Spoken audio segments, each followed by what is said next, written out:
It's Weekend Update with Colin Jost and Michael Che. Hello everyone, welcome to Weekend Update. I'm Colin Jost. And I'm Michael Che. Anyway, in recent news, Democrats have been calling for Attorney General Jeff Sessions' resignation after it was discovered that Sessions lied about meeting with Russians while under oath during Senate hearings. Sessions still denies that he discussed campaign issues in those meetings, but some allegations of the sort are still being made. So far, there are no sources or evidence yet for these accusations, but Democrats want the matter thoroughly investigated. We're still not sure if any attempt at gathering intelligence about the true contents of the meetings could be successful, but a statement by Kellyanne Conway did suggest that one meeting may have occurred in the kitchen. Camera microwaves, anybody? New Jersey school is coming under fire after an elementary school class held a mock slave auction in which a black child was sold by white children in the classroom. The child was initially dismayed to learn that he would be sold south, but then realized that the only thing worse than a life of slavery on a deep south plantation is living in New Jersey. The Los Angeles Police Department is coming under fire after being accused of racially profiling Wycliffe Jean, a Grammy Award-winning hip-hop artist who was handcuffed and treated like a criminal when he was briefly detained by the LAPD as they investigated a robbery. They're now investigating another suspect who was on the lam, but they can't catch him because the LAPD's run defense is very bad.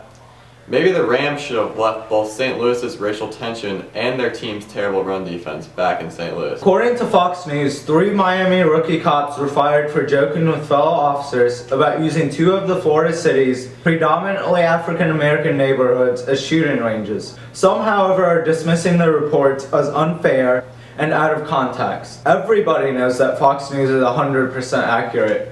I mean, they did predict Hillary Clinton would be president, and that Russia had nothing to do with the 2016 election results. They are the most watched news channel, but claiming Fox News is the best news channel because it has the highest ratings is like saying Keeping Up with the Kardashians is a quality TV show. Now, racial profiling certainly has been a huge problem recently.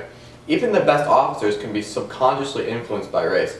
Police precincts nationwide have been making efforts to deal with this issue. So, here today to tell us about how his station has been cracking down on racial profiling is Officer Stefan of Chapel Hill Central District. How are you doing tonight? I'm doing fine. Awesome. So, we've been hearing a lot in the news about, racial profiling and things like that. Have you been seeing that going on at your district as well? Absolutely. Just last week, we were investigating a crime committed by an illegal immigrant. An officer didn't notice the suspect walk right past them because he was too busy questioning a man eating a taco.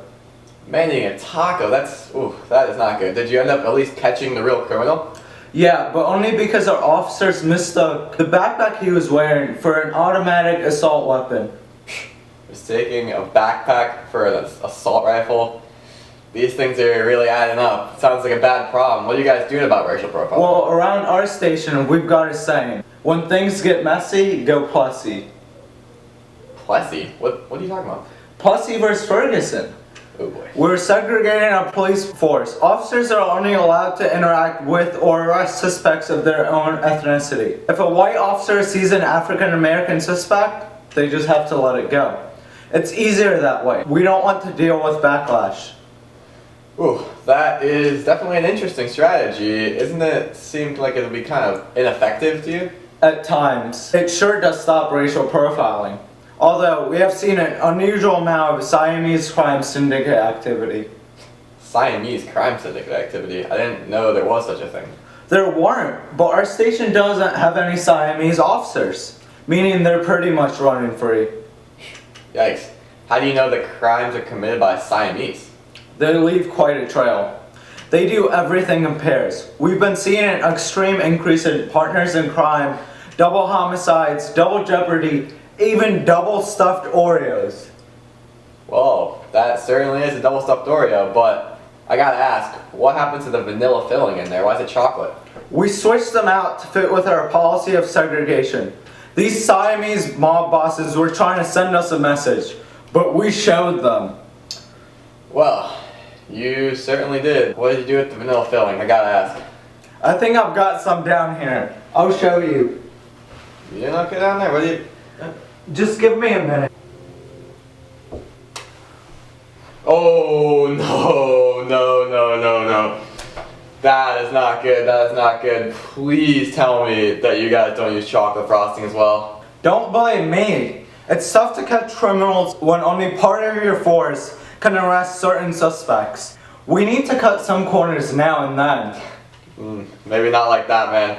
Officer Stefan, everyone. This is the Weekend Update. Good night.